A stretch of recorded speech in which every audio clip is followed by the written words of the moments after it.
Namaskar.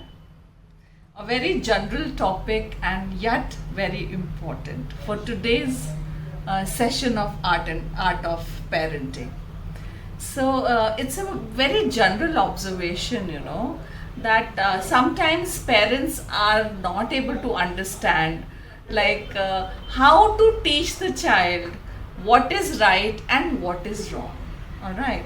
So most of the times, it has been pronounced by several philosophers that you don't need to teach the child anything, and the child observes you. You are like a banyan tree. Under your this thing, the child is, growing under your, shade. The child is experiencing the real life situations, and then, the child is observing you, and then taking up his growing steps slowly and slowly, and the child is able to understand that my mom loves doing this, so I think this thing should be good, so I need to adopt this particular habit of my mom, and my father is good in this particular thing, so I need to be like my father.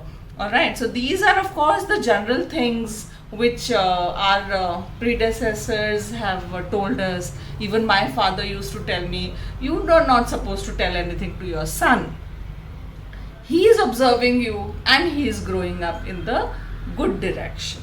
Okay, but still I have a few finer tips for you. All right, because sometimes we are also not perfect parents.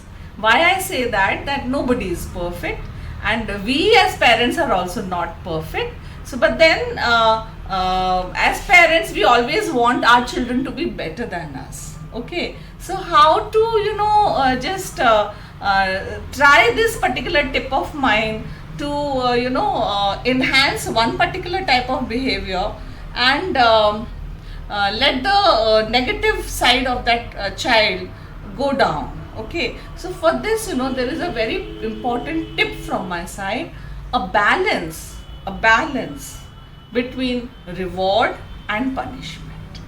All right, so see, when I said this word balance, I know it is not easy, because to strike a balance again is quite difficult, but then all the difficult things have to be entertained in the parenting of the child. All right, so what I would like to tell you, number one, that if you observe something nice in your child, appreciate.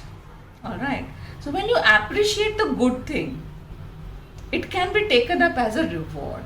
All right, but when you tell your child that I'm not happy with this behavior of yours, like suppose he's committed something wrong, so you need to tell him, I am not happy with this behavior of yours.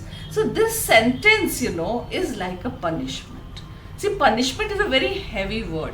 By punishment, I don't want to tell you beat your child or you deprive your child of something. But then a small pat can be a reward. A light kiss on his forehead can be a reward. A few words of praise can be a reward.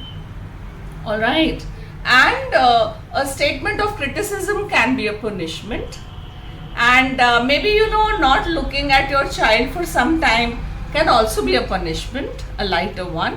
All right, that is not ignoring the child for a while, for maybe 1 hour, which the child is not able to sustain, and he would feel, my father, something is wrong with me, something I have done wrong. My mom is not talking to me.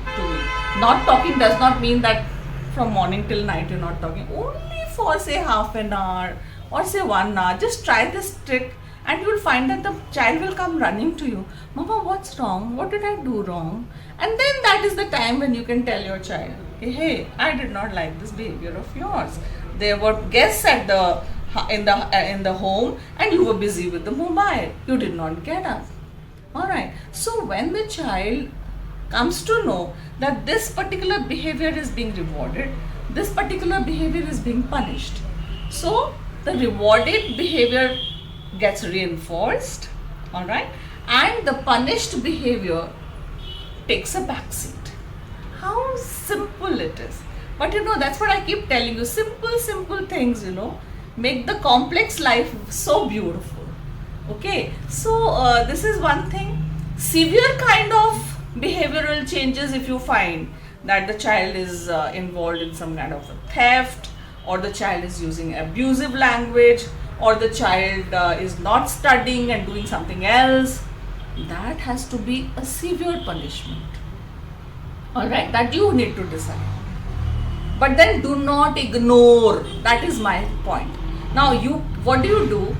You do not ignore the negative things, but you ignore the positive things.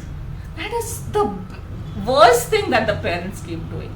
You see that the child has done something nice and you do not appreciate. You do not come forward and hug him. I find this in teachers as well.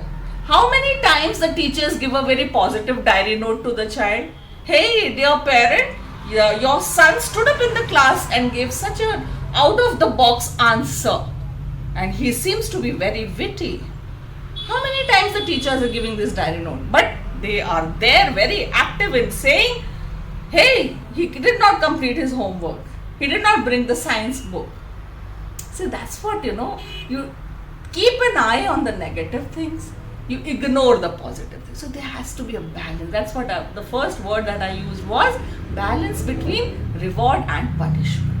If you're able to do that, I tell you, nobody can, stop your child adopting the positive things and neglecting the negative things. And he will be a very, very emotionally and psychologically very, very balanced individual. But if you keep praising, that is also bad. If you keep punishing, that is also bad. But then you as a parent has to decide what an extent of punishment has to be given, what an extent of praise has to be given. So this is what I need to say about the reward and punishment. And then you are the best judge of the situation. Giving him a motorbike is too extravagant. Alright? Giving him a mobile for doing something? No. Small things. Alright? Small punishment. Small praises. Alright? That is the best way of rewarding and punishing your child, so that he understands what is right and what is wrong. Thank you and namaskar.